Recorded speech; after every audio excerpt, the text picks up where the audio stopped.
Hello and welcome back to Chapter 13 in Computers in Healthcare. We're going to pick up on page 229 with business associate contracts or other arrangements.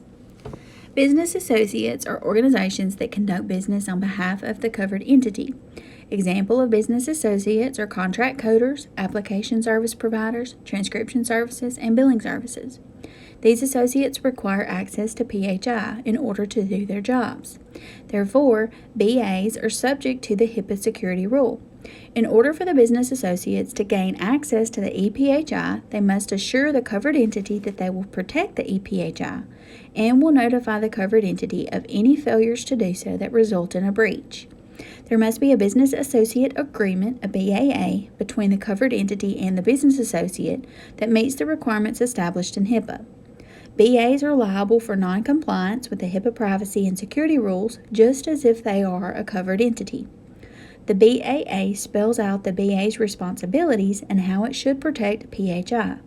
The BAA should also allow the CE to terminate the contract if the business associate fails to meet the responsibilities in the business associate agreement. Moving over to 230, talking about technical safeguards. These should be some of the familiar things from health records. Technical safeguards are defined by the security rule as the technology and the policy and procedures for its use that protect electronic protected health information and control access to it. Technical safeguards use technology policies and procedures to protect EPHI from unauthorized access, destruction, or alteration. The policies, procedures, and documentation standards set by the covered entity define the requirements for the documentation required to show compliance with the technical safeguards. In this section, access control systems and authentication, audit controls, and integrity are covered. Access controls. Access controls are a computer software program designed to prevent unauthorized use of information resource. Covered entities must define in their policies and procedures who can view, create, and modify data in an information system containing EPHI, and use access controls to grant or limit those rights to employees who need them. So we have three types of authentication here. And then we have our break the glass method. So our first is role-based authentication. The functions and data available to the user are based on the role of the user. For example, a coder in the HIM department needs to review EPHI to properly code the health record. However, the coder would not need to add clinical information to the health record, and access controls would restrict the user from doing so. In role-based authentication, all coders have the same access, and all nurses have the same access. So your access is based on your role within the organization. Second, user-based. In user-based authentication, the functions and data available are based on the needs of the individual user, not all users with the same job title. For example, some HIM technicians may have the authority to combine duplicate health record numbers, but others would not have access to this function. This method is more accurate than role-based authentication, but it is more difficult to manage every user individually. And then third, context-based authentication. This controls access not only by the role that the employee has in the covered entity, but also by the individual data elements and the context in which the user is working. This is helpful when there are employees, such as nurses, who work in various units or have different roles at different times. For example, a nurse who works full-time in the quality improvement department may work as on a nursing unit to earn some extra money for Christmas. As the EPHI and functions needed to perform these roles differ, the access she has depends on her role at the time. And then lastly, we talked about breaking the glass. This is your emergency access procedure. There may be times when users need to have access to data that they are not normally allowed to have. This access usually occurs during a medical emergency and may require a second password or a reason for access. Even in an emergency situation, there must be a way to identify who activated the emergency access and why. The emergency access control system should require a brief note from the user breaking the glass to justify why the data were needed. The use of the emergency access procedure must be audited to ensure that the system is not abused. All right, so let's talk about different user authentication methods. This again is going to be very familiar to you. Each user must have unique user identification that tracks the user's actions, although the specific identification technology is not mandated by HIPAA. Some covered entities assign a username, a type of assigned user identification that may be based on the individual's name. For example, a user named Jane Doe could be J Doe or Jane.Doe. Others assign a number or other identification information to each user. Social Security numbers should never be used for a user identification because of the concerns of identity theft. Methods of access control, commonly categorized as something you know, something you have, or something you are, can be used alone or in combination. One-factor authentication utilizes one level of access control, such as a username and password. There may be two requirements, but they're both something you know. So a username and password, even though you have to know two things, it's still something you know. So it's only one factor. A one-factor authentication method could be something you have, such as a token, as long as it's not used with another method, something you know or something you are. Two-factor authentication combines two different categories of access control, such as something you know and something you have. Common methods of access control, password, tokens, biometrics, and telephone callback are discussed in the following sections. So, passwords. Passwords are a series of characters that must be entered to authenticate user identity. They're commonly used in conjunction with a username or identifier. Passwords, something you know, are an example of one-factor authentication. Strong passwords should not be easily guessed. Passwords based on commonly known personal information, such as the user's name, child's name, dog's name, or favorite sports team, are examples of passwords that may be easy to crack. Information systems vary in their password requirements. Some require a minimum of characters such as 7 or 8. The information system frequently requires two or more types of characters such as uppercase letters, lowercase letters, numbers, and symbols. Ideally, passwords should not contain a word found in any language. A strong password might look like uppercase G, lowercase SGE, $26, uppercase Y. Passwords should be changed periodically and reuse of previous passwords should not be allowed at least for a period of time. Many systems force the user to change the password periodically, such as every 30 days or once a year. The CE should establish strict rules for the use of the passwords, including format of the password, the frequency of change, and the privacy. Policy should state that the password is confidential and cannot be shared with anyone else. Some users might write passwords down near their computer so they do not lose them or don't forget them. Users might also share their passwords with other users. For example, if a user forgot her password, she might ask another user to share his password, perhaps even out loud so that it's audible to others in the department and passerbys. Because audit trails, discussed in the next section, record not only what was done, but also who did it, the user is responsible for every action under his or her username. Employees who violate policies related to passwords should be disciplined according to the policies of the covered entity. A token used for security is usually a physical device that has an authorized user of computer services. A token used for security is usually a physical device that an authorized user of computer services is given to aid in authentication. Tokens may be used in conjunction with a password to provide two-factor authentication because a token and a password are two different types of authentications, something you know and something you have. Tokens used by themselves would be a one-factor authentication. Tokens are about the size of a credit card and contain a magnetic strip or chip that identifies the user. An algorithm displays a sequence of numbers in a liquid crystal display window, and the characters in the LCD window change at specified intervals, for example, every minute. The user must enter the code on the token in order to access the system. The problem with the use of tokens is that the token may be lost, which will result in the user being unable to access the system and potential unauthorized access.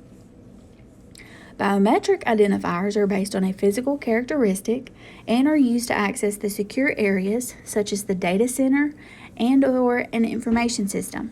They are categorized as something you have.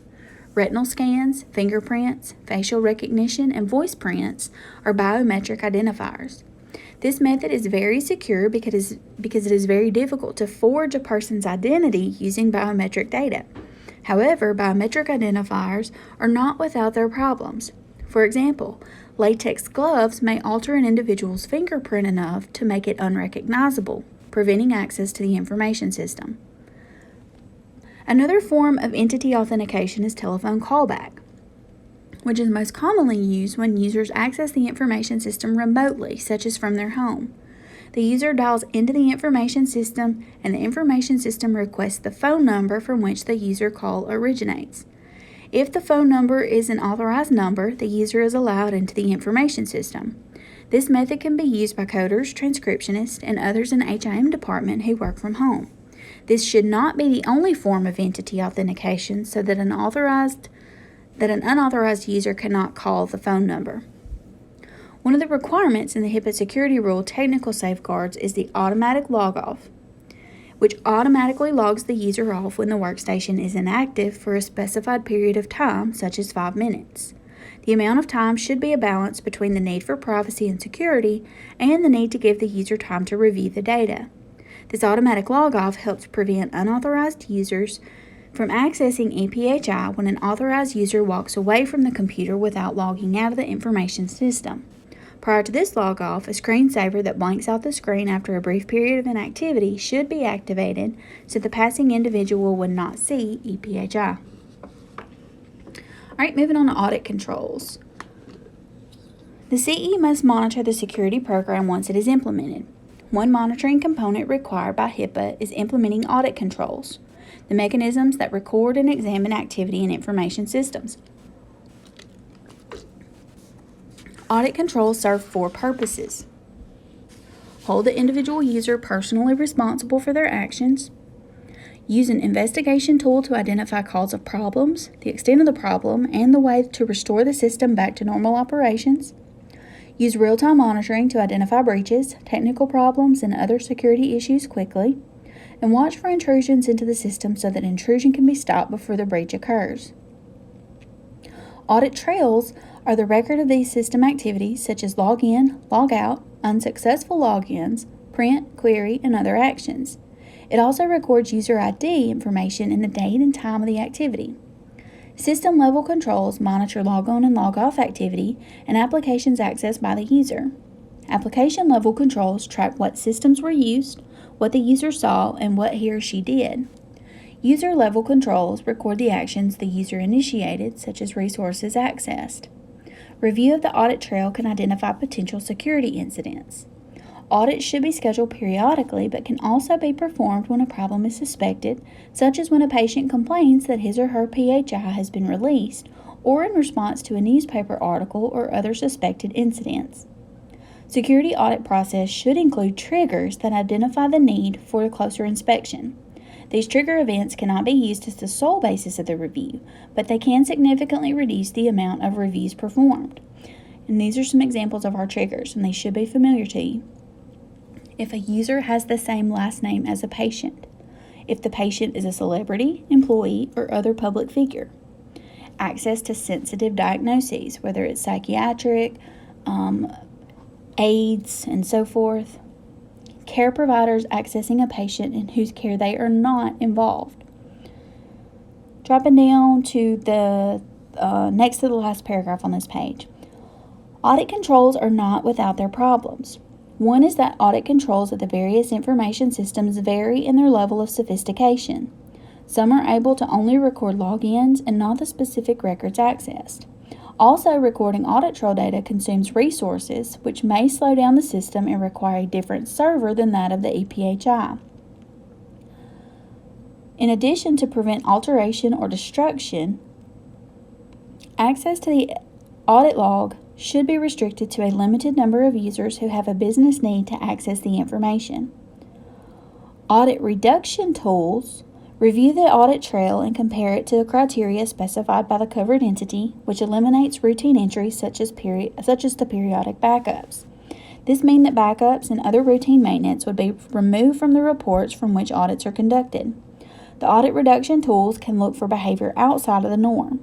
For example, if a nurse works only on the weekend and suddenly logs in on a Tuesday, this would be a cause for a review. Finally, there are attack signature detection tools that look for specific sequence of events that may indicate a security problem, such as multiple failed attempts to log into the system, or an employee who normally accesses information from the covered entity accessing it remotely. Actions flagged by the audit reduction tools should only be viewed as potential problems that should be investigated because there are legitimate reasons for variances and failed login attempts. For example, a coder may be coding late at night because he or she is taking classes during the day. All right, moving on to integrity on page 233. Technology has advanced to a point at which an unauthorized user can capture data in transit and alter it. Therefore, covered entities must confirm the integrity of data passed across a network.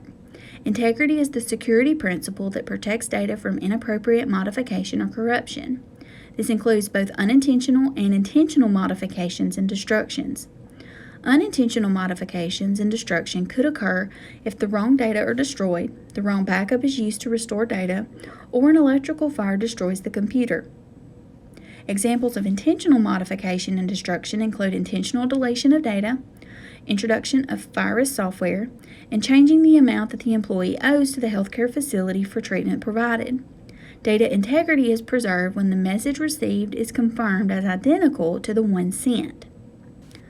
Transmission security involves mechanisms designed to protect EPHI while the data are being transmitted between 2 points. These points can be internal or external to the covered entity. Encryption is frequently used to protect data as it moves across networks by preventing EPHI from being read by anyone with access to data during transmission.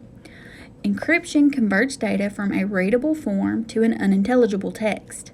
This is done with the science of cryptography, using mathematics to convert data into unintelligible data and back again. There are 2 categories of encryption: symmetric and asymmetric. Symmetric encryption assigns a secret key to data.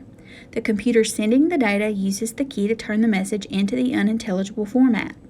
The receiving computer uses the same key to revert the text or data back into its original format. In asymmetric encryption, an extremely popular method, also known as public key infrastructure, 2 keys are used. The sending computer uses a private key to convert the data, and the public key is provided to the computer with whom the sender is communicating, and the public key converts the data into the readable format. Dropping down, CEs rely heavily on networks to share information.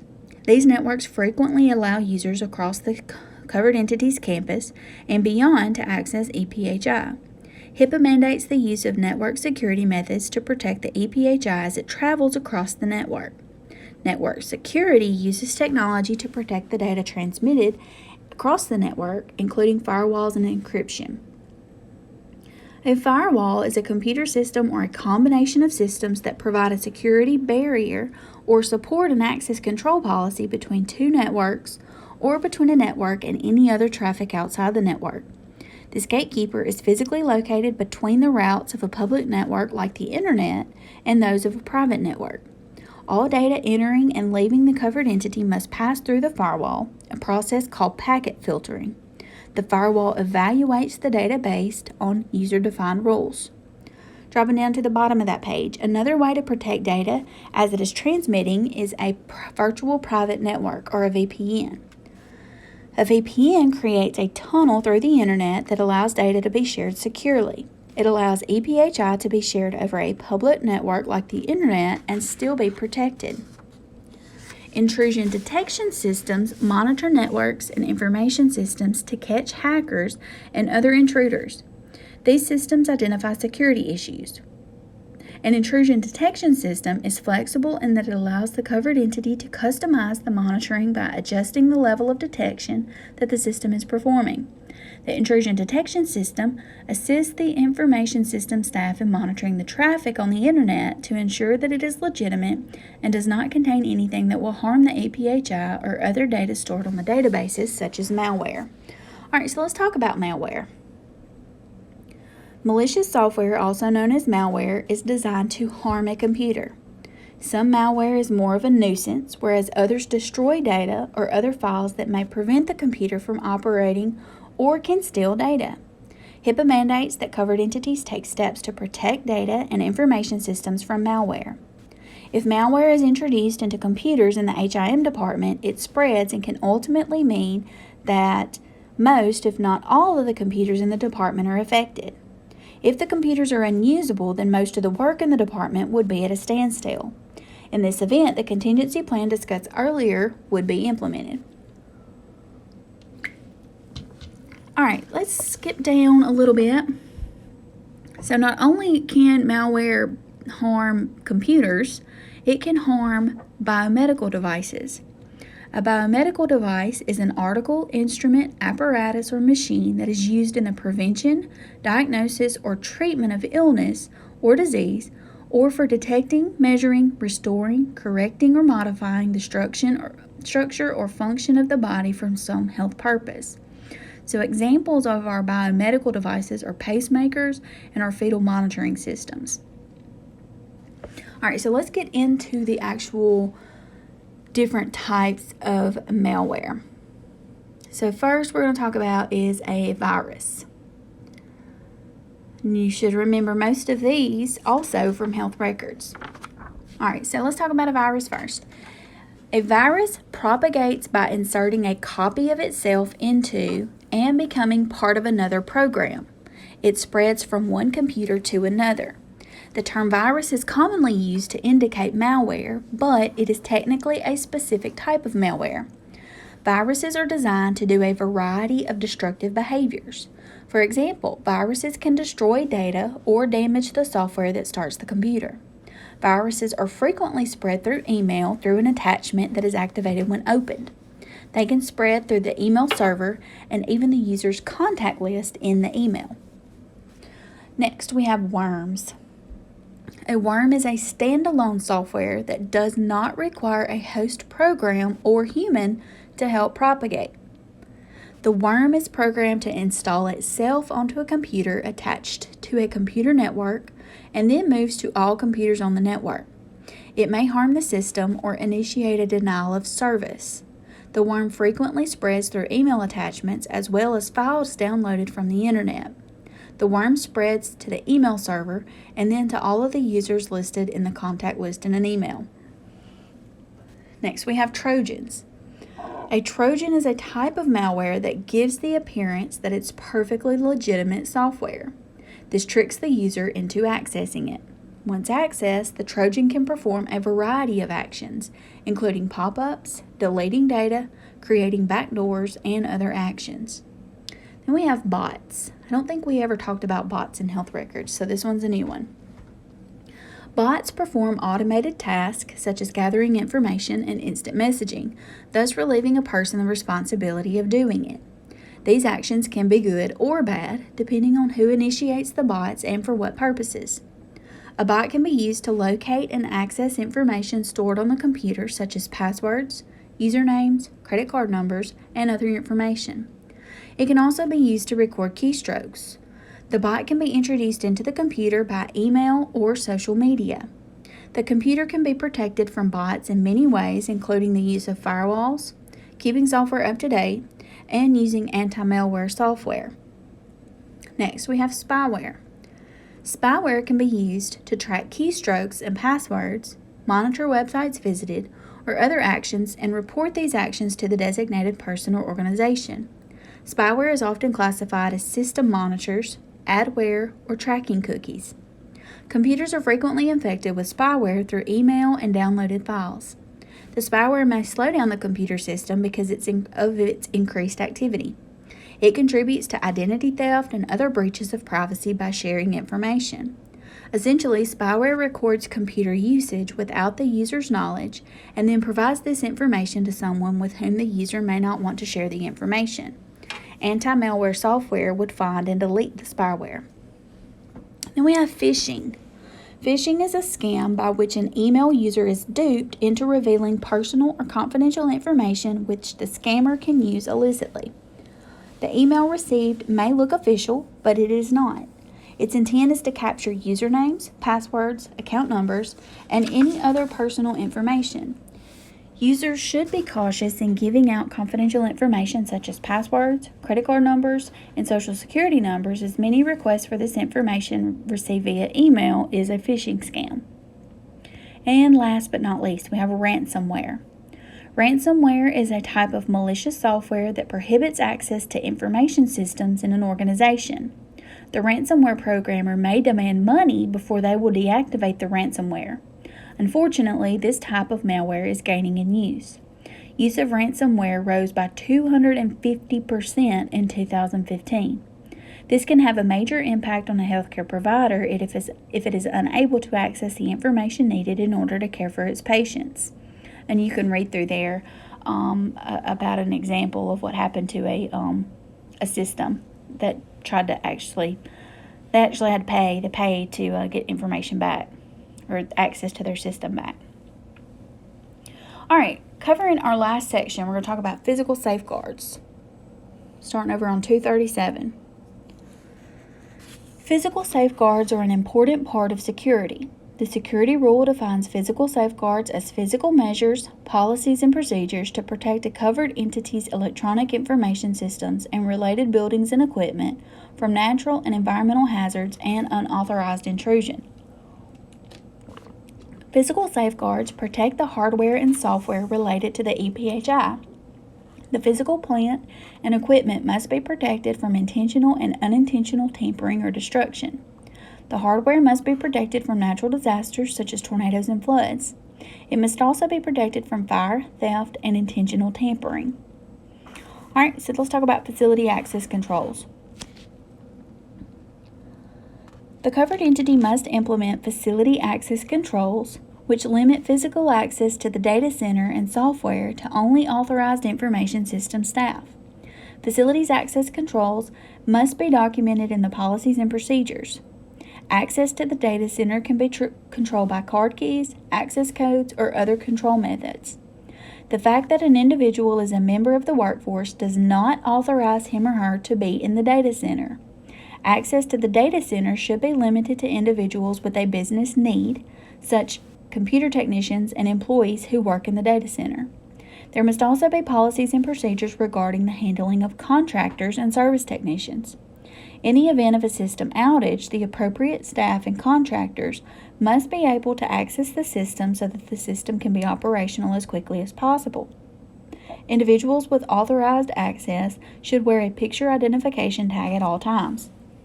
Visitors to the area, such as computer vendors, consultants, and computer technicians, frequently are required to sign in and be escorted while in the data center.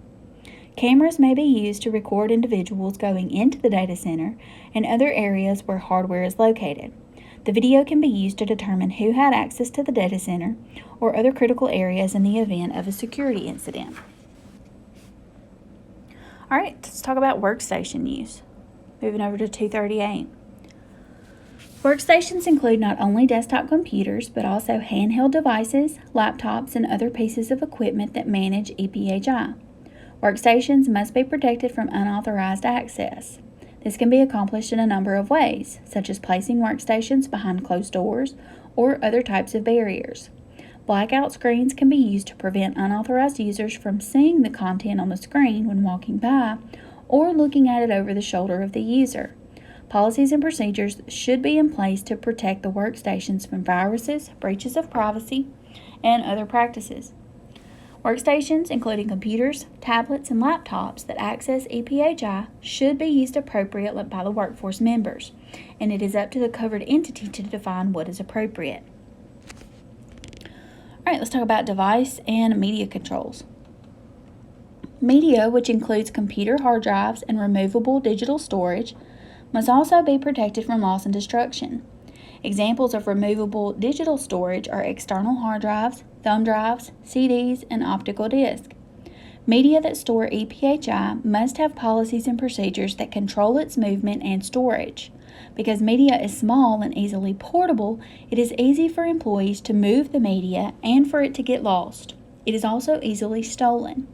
The covered entity should create a log to track receipt or removal of the media so that an individual is responsible for the media. All right, dropping down into the next to the last paragraph in that section.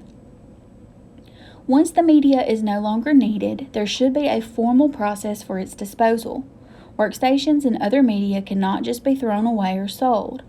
If EPHI is disposed of properly, these computers could be found at disposed of improperly, these computers could be found at garage sales and thrift shops, still containing this confidential information. Deletion of the EPHI stored on the media does not render it inaccessible. There are utilities or software programs that can undelete files. Because of this capability, the media itself needs to be destroyed, or the media should be degaussed. Degaussing is application of a magnetic field to the media to render the data on it useless. Degaussing renders data impossible to recover and is not reversible.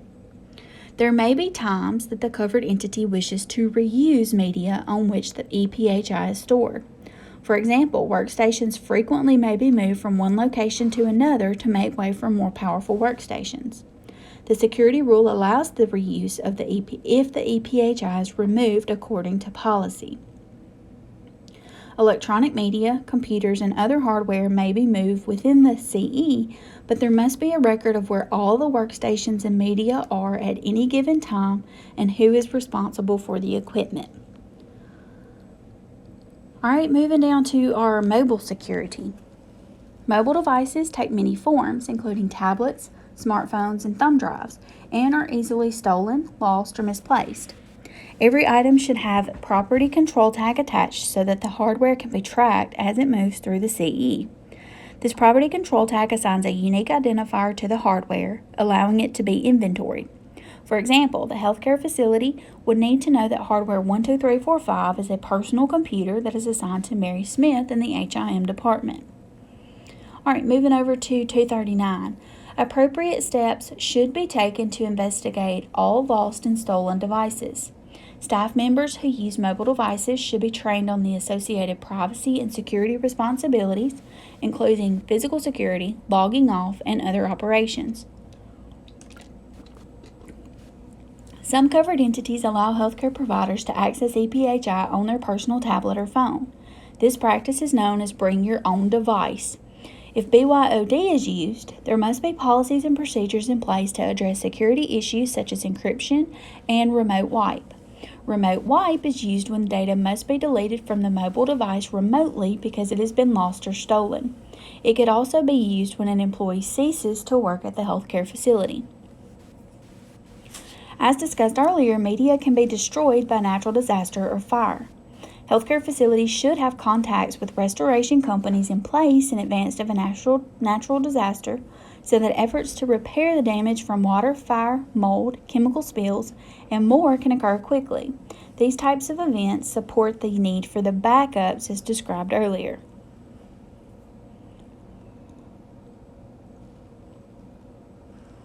All right, moving down to penalties. The oversight of the HIPAA security rule has been given to the Office of Inspector General, which has the right to award civil and criminal penalties. These penalties are awarded when the individual knowingly and willfully violates the security rules. There are 4 tiers of civil penalties, which you'll see on Table 13.3. And you have the first tier, Tier A. You did not know. You did not know that something was happening. Each violation has a penalty up to $100,000 to $50,000.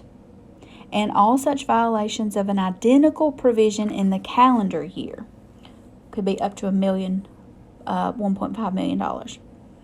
Next tier is reasonable cause. The penalty goes up from $100,000 to $50,000 for each violation. And then the third tier is willful neglect corrected which ranges from $10,000 to $50,000 for each violation. And the fourth is willful neglect not corrected, and that penalty is $50,000 for each violation. All right, let's talk about certifications on 240. There are 3 privacy or security certifications. Certification in Healthcare Privacy and Security, the CHPS. The CHPS is a credential that demonstrates advanced privacy and security skills. These advanced privacy and security skills exceed those in the Registered Health Information Administrator or Registered Health Information Technician examinations. It is sponsored by AHIMA, so it is a HIMA credential, and the CHPS examination includes both technical and managerial issues, including a number of topics related to privacy and security. And you can see the 4 domains that make up the CHPS exam. The next certification is the Certified Information System Security Professional. It's sponsored by the International Information System Security Certification Consortium, and it's a generic security certification and is not healthcare specific. And then the third, in the book, well, they're backwards in the slide, but in the book it is the Certified Information Security Manager. It's sponsored by the ISACA. It is an international examination that is designed for leaders in security who oversee the security programs of organizations. All right, and that covers chapter 13. Again, I did not read every word in this chapter. It's going to be up to you to read the chapter. Again, a lot of this is going to be repeats and stuff that you should be familiar with from health records. So again, read through your PowerPoint and read through the chapter. And good luck and happy studying.